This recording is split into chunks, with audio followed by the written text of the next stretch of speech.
This is a story of two young women with something extraordinary in common. The first is a hopeful college student.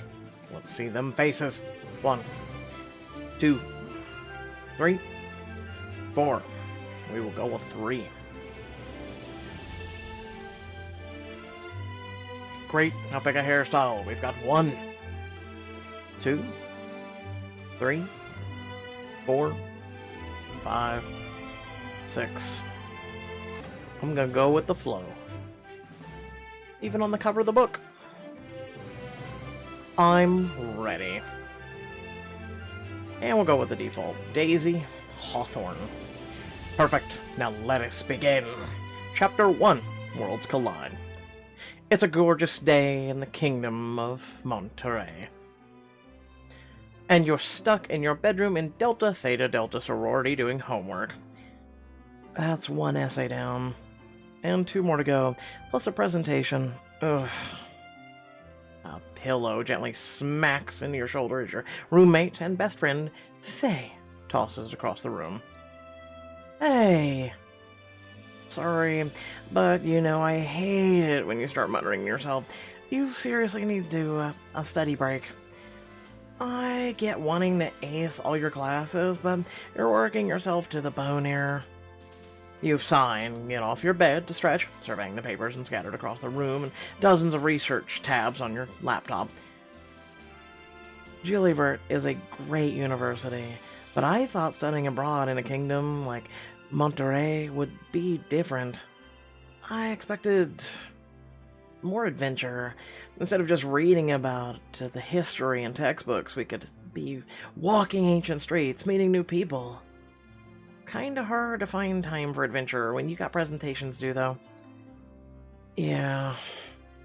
I thought Monterey would feel like an exciting new world, but sometimes being here just feels like the same old routine. Okay. We now have Rose's transition scenes. Our other heroine happens to be the crown princess of Monterey. Alright, we've got Rose. Don't you think it's a little loose? Your closest friend and lady-in-waiting, Aveline, adjusts the new dress she's fitting for you. Not if you want a room to enjoy your usual afternoon scones, Your Highness.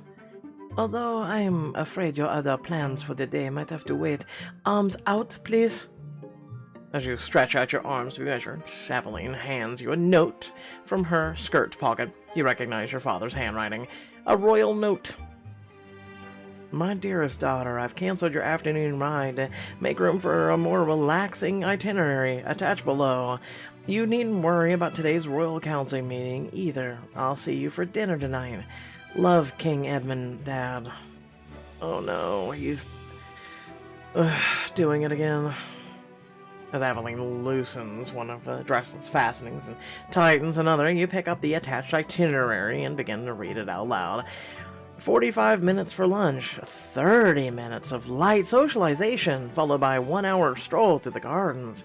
He's planning out my whole life like I'm some child who needs a governess to hold her little hand. You sound like a lot more protective since your mother passed. I know he means well, but sometimes I feel smothered. I know I'm lucky. I have a wardrobe full of ball gowns and power to order cream tarts on demand. But that gilded cage is still a cage. Precisely. While she takes her final measurements, you look out your window over the glistening rooftops of the capital, sighing wistfully. Sometimes I just feel like every day in the same old routine. Oh, you poor thing. A princess. Oh no. I get that. So let's mix things up. Oh. Roll credits. She leads you down in the house's common room and affectionately shoves you towards the front door. As your friend, I'm ordering you to stop studying for 1 hour, go outside and see some sights. Okay.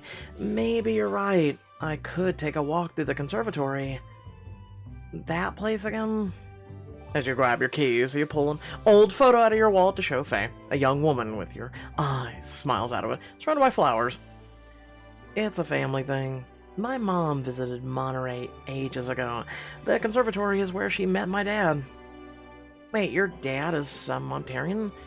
The mystery guy who swept her off her feet in a tragically short-lived fling?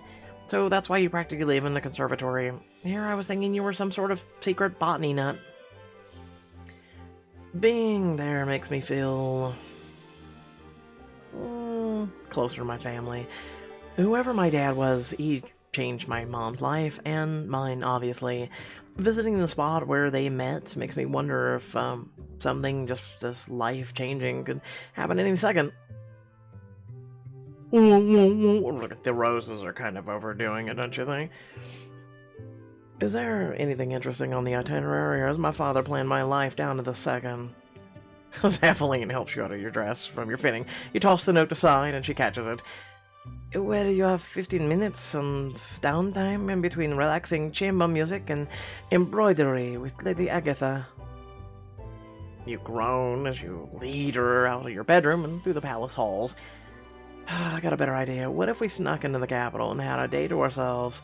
No fatherly decrees, no royal council, just two ordinary ladies touring the local conservatory, maybe getting a bite at the cafe. You know I'd sell my favorite fascinator to avoid an afternoon with Lady Agatha. But we almost got caught the last time I snuck you out. Please, Eveline.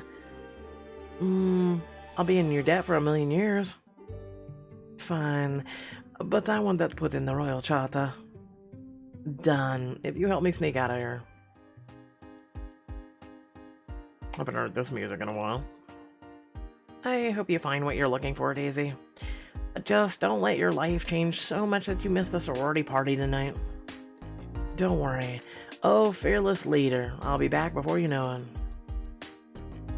It's a short walk to the city's Royal Conservatory, where you stroll down the familiar rows of greenery alone. Did you ever feel like this when you went to college, Mom? Like you were always waiting for something more? You turn the corner when out of the branches comes yourself. They kind of look familiar. Who are you? And why do you look just like me? Twins separated at birth? I don't know. Another woman rushes around the corner out of the breath and notices both of you standing there. Princess Lourdes, why are there two of you? Did you just say princess? Shh, not so loud. Rose grabs your wrist and leads you around the bend into a private room. As soon as you're all inside, you whirl on her. You're the crown princess, aren't you? The one who almost never shows her face in public? Yeah, that's right, but that doesn't explain who you are. I'm Daisy Hawthorne. You hold your hand out to the girl who looks just like you. She blinks for a moment as if figuring out what to do, then shakes it firmly. Princess Rose Julievart of Monterre, and this is Eveline, my lady-in-waiting. Your Highness, are we related? I don't see how we could possibly be. I don't know of any aunts or uncles you could be descended from, but it is curious. Your accent's clearly American, and yet you look like me, and here you are in the Royal Conservatory. I'm just an exchange student from Juilliard University. I always come here when my life feels like it's lacking. How'd you know? Because I do the same. I've been so focused on the school and barely get to enjoy the sorority life.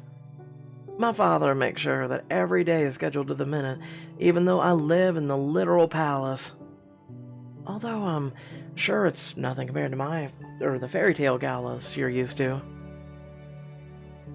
I'd give half my tiaras just to let loose at one of your university bacchanalias.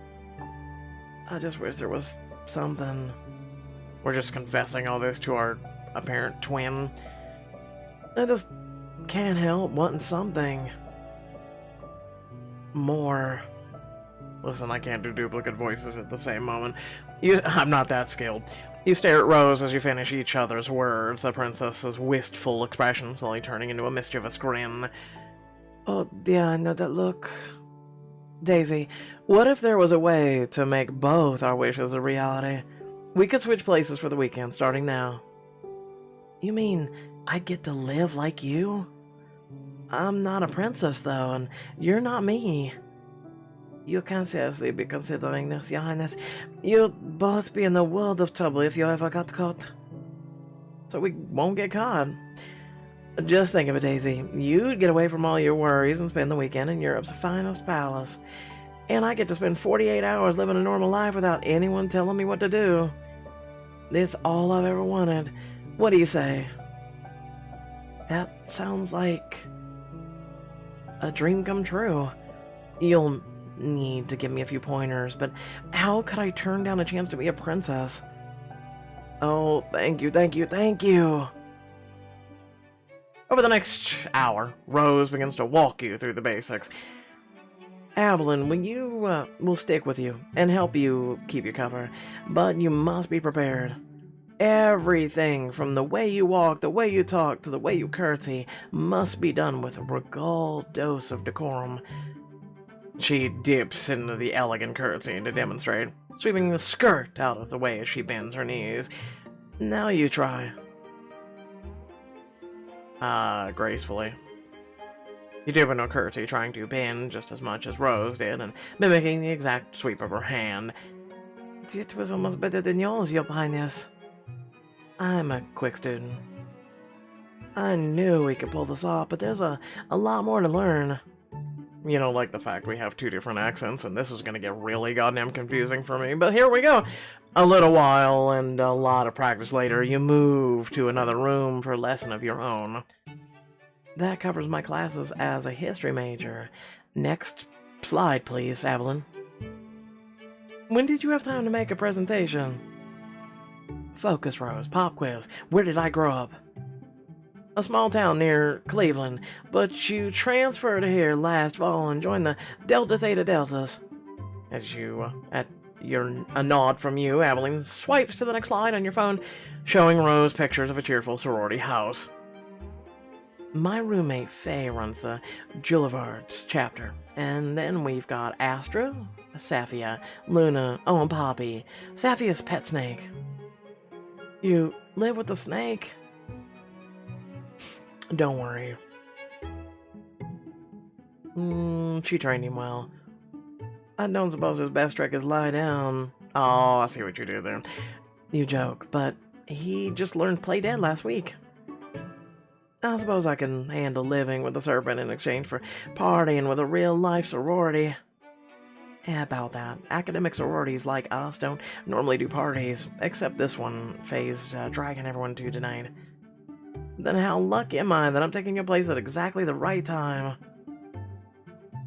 Another hour later. Aren't we like due for class? And also we're now 2 hours behind on other stuff. For both sides. Thanks for this tabloid with all the court gossip, Evelyn.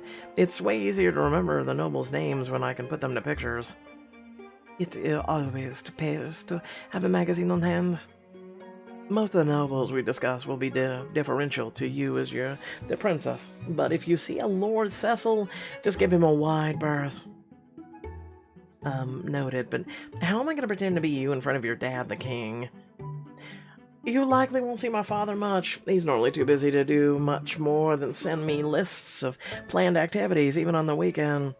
We used to be closer, but these days we're rather distant. I'm sorry. It was just my mom and me growing up, so we've always been close. It must be hard to lose that. Thank you, but at least it means you'll only have to share a few royal meals with my father. They're easier than they sound. Just remember that the salad fork is always on the outside, and when you aren't sure how to act, just smile regally and nod. Seriously? You'd be surprised how many galas it's got me through, and thankfully there's nothing scheduled until some Ismari envoy arrives on Monday. Well, just smile, look regal, and nod for the weekend. I can handle that, I think. And I will act normal, play it cool, and leave any emails from your TAs for you to answer. Well, that just leaves one thing left to do. One quick change of clothes later.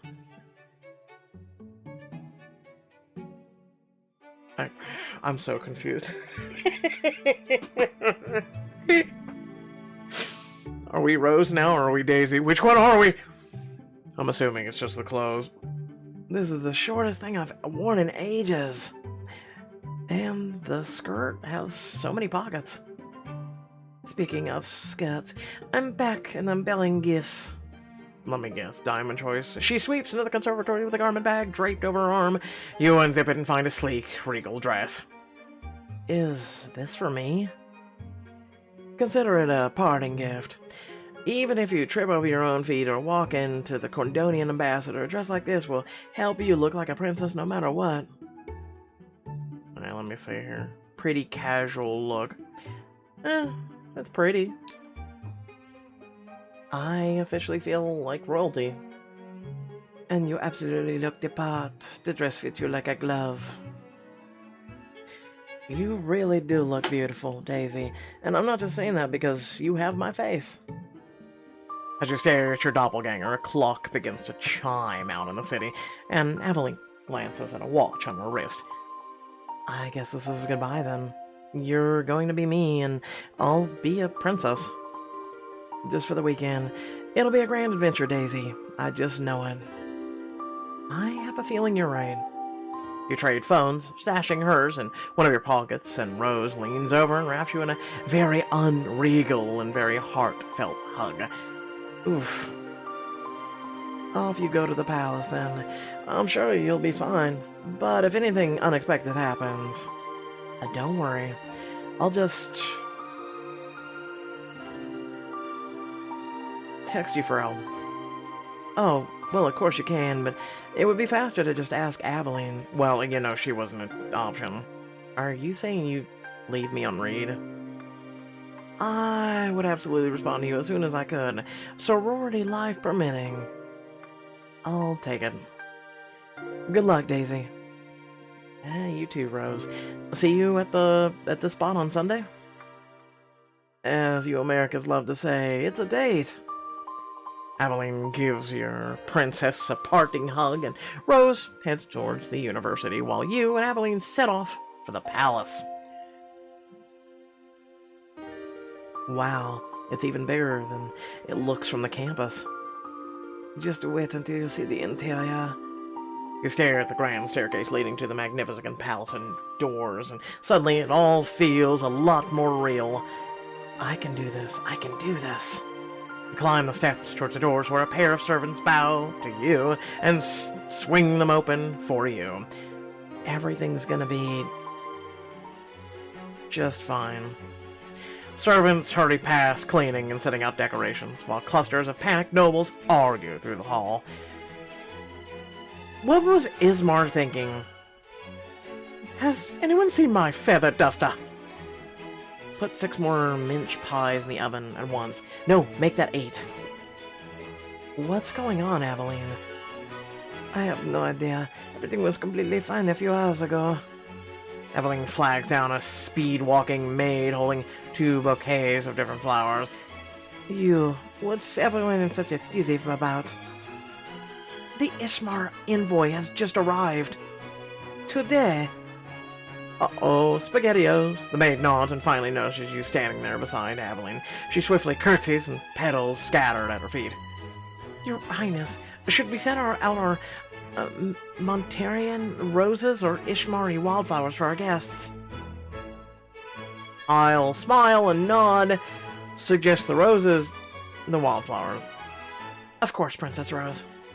Scurries away, filling the foyer's vases with the sweet-smelling wildflowers. This is crazy. Let's regroup in Rose's, your chambers. Aveline takes your hand, steering you towards a set of stairs, but a wild-eyed noble stops you in your tracks. She breathes a sigh of relief when she sees your elegant gown and dips into a deep curtsy. Thank goodness you're here, Your Highness. Please help us. There's no way the palace will be ready to host our guests from Ishmar. How on earth will we avoid a diplomatic incident? My lady, I'm confident everything will be fine. We can't be blamed for their early arrival, so they'll just have to deal with the best we can do. The noble takes a deep breath and nods. You're right, Your Highness. We must pull ourselves up by our bootstraps and show them how accommodating Monterre can be. Excellent save, Miss Désir. Thank you. I'm a jack of all trades. The noble trots back to her peers across the room, a skip in her step. Once we get you to your quarters, we'll figure out what to do. But as she tries to lead you across the foyer, the crowd surrounds you. Princess Rose, but should we rearrange the busts in the ground hall? Do you think the Ishmar guests would prefer a dinner of shellfish or roast lamb? Ladies and gentlemen, please let Princess Rose reveal today's latest itinerary before making any decisions. But we must know what color scheme to use for the third floor master bedroom. We need to know now. Enough. You break free of the overwhelming crowd and race down the nearest hallway you can see. Princess Rose, wait!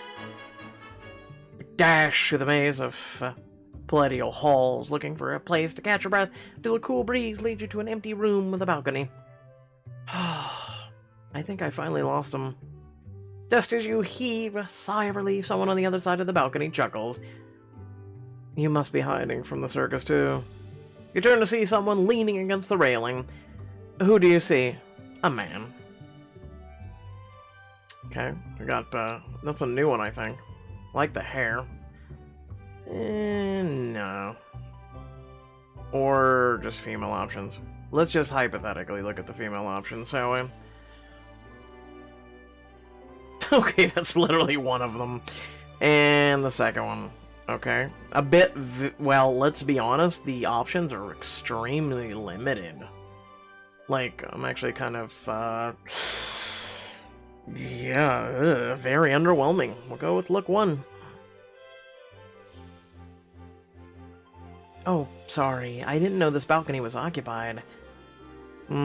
Lucky it's big enough for the two of us. Looking the stranger over, you don't remember him from Rose's crash course on nobility, but he's clearly dressed like a nobleman. I just had to get away from all the chaos in there. I can't believe one envoy showing up early has caused so much drama. The stranger smiles wryly. He sounds like a real cad. To get the princess is worried. I'm not worried. I've just got a lot on my mind. He chuckles sympathetically. Then we have a lot in common. Really? What's worrying you? Oh, the usual things. Worry about in a place like this. As much as I'm enjoying your comedy, it's a crime to hide such an elegant dress from the court. You think I'm elegant? Technically, I said your dress was elegant. It feels like you're splitting hairs, Mr. Wait, remind me what your name was again? Call me Clark. You manage a curtsy that you hope Rose would be proud of, and Clark bows in reply. Princess Rose Julievart. I didn't realize the crown princess ever needed to escape from the court's drama. All the expectations in there are a lot more overwhelming than you might think. Oh, I'm intimately familiar with the weight of courtly expectations. For a moment, Clark seems about to go on, that playful smile dancing on his lips, but then you hear footsteps heading for your balcony. Has anyone seen Princess Rose? We need her to approve the napkins for tonight's table setting. I guess I'm about to be summoned back to the circus. They can't summon you if they can't catch you. What do you mean? He nods at a sturdy trellis leading down from the balcony. Someone's bound to find us eventually. Why not get them out of here and make them work for it? We could explore the garden below, liberate some fresh scones, see where the adventure takes us. Diamond choice, I'm assuming. Ooh, aren't you Mr. Suave? Muffled sounds of courtly chaos echo through the balcony's doorway as he grins invitingly at you. It would be easier to get my bearings one-on-one with Clark instead of facing half of the court. Lead the way. Clark climbs down the trellis first, deftly propelling himself down one-handed before he sticks the landing. You look like you've done this before. At court, you never know, and you'll need to make a daring escape. You start to lower yourself down, taking hold of the wood and carefully stepping into the closest foothold, minding your business, or minding your dress, excuse me. You tug at the handle to check its sturdiness. Yeah, I'm minding my business, dude. You look like you haven't done this before. Well, excuse me for trying not to slip and fall. Don't worry, the ground will always catch you. You quickly find a rhythm, alternating your hands and feet into the cross-hatched holes, until you miss the next foothold, leaving you dangling from the trellis. Grab the trellis.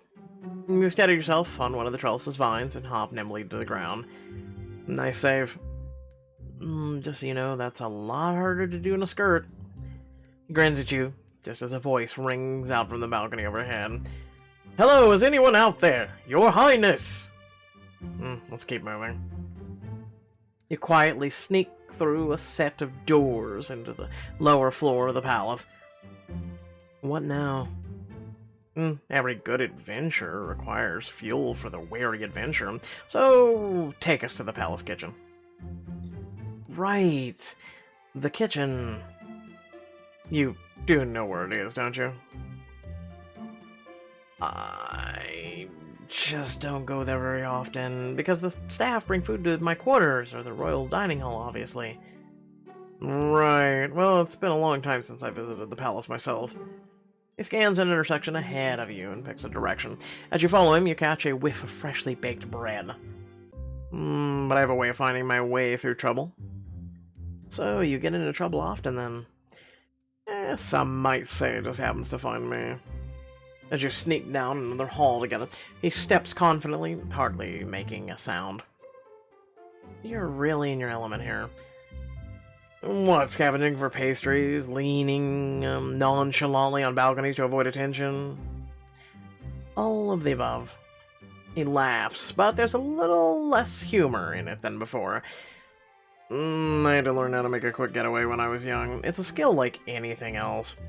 And the pastries. Well, it's not every day you get a simple, flaky Monterre scone. Maybe not for you. I live here. Right. Before you can ask another question, you turn a corner and spot a pair of double doors. The smell of fresh baked goods wafts through them. But suddenly you spot a servant through the double door windows heading right towards you. Hang on, someone's coming. You glance around for hiding places and spot several statues to your left and a small storage closet to your right. Pull Clark into the closet. Quickly thinking, you yank open the pitch-dark supply closet and pull him inside. You hold your breath as the servant passes. And slowly realize just how close you and Clark are standing. Clark, You can hear his racing heartbeat, feel the warmth of his breath against your skin. Shh, they might hear you. You will stand perfectly still as the seconds tick by, inches apart in the darkness, until he finally closes his throat. You know, we don't have to stand quite so close. This closet isn't even that small. Right. Then we get back to acquiring some scones. Allow me. He opens the closet door and ducks into the kitchen, leaving you alone as the seconds tick by. It can't seriously take this long to get a few scones, can it? You peek through the windows, sets into the double doors, and just as someone opens them and nearly walks into you. I touch that you missed me already. You never, but the scones. Not to worry. I got the goods, well, one good. He holds up a small bag, showing you a single scone. Where the hell's the rest of the scone? Clark. Where's my scone? Well, this is all I could grab without being caught. Besides, how do you know this isn't your scone? Are you saying you grabbed one for me and not for yourself? No, I'm saying you're lucky. I'm willing to share. How selfless of you. About time you noticed my finer qualities. Now, all we need is a scenic spot to enjoy ourselves. Maybe a spot of coffee or tea with that scone, you know what I'm saying? I know just the place. You lead him to the one of the only parts of the palace you know, the garden where the adventure started. Not to burst your bubble, but we were just here. Yep. But now we have baked goods, which means we're here, just got infinitely better. Clark chuckles as you both sit beneath a marble overhang. He tears the scone in half, but one of the halves is clearly larger than the other. That's not a 50-50 split. Really? Consider this finder's tax for grabbing the scone. Well, if you grabbed more than one, this wouldn't be a problem. I could always keep both halves. You roll your eyes at him and hold out a hand. As your partner in crime, I demand at least a 40% share of the spoils. Very well, Your Highness. Sweet, sweet success. As you take your half, your hand brushes his. You can feel calluses on his fingertips and hear a soft intake of breath as his gaze suddenly meets yours. There's a flash of surprise behind his soft smirk.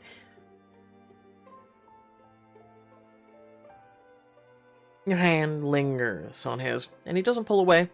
The space between you suddenly feels smaller than before. Thanks for taking me on this little adventure. Of course, I know better than most just how draining life at court can be. It's nice to find ways to relax and new people to relax with. For once, Clark pauses, if unsure what to say when you gaze at each other, and the quiet garden suddenly feels charged and almost electric. Rose, before he can finish her thought, a shout from across the garden causes you to jump apart. I think they found us. I guess no one can escape the Scone police forever.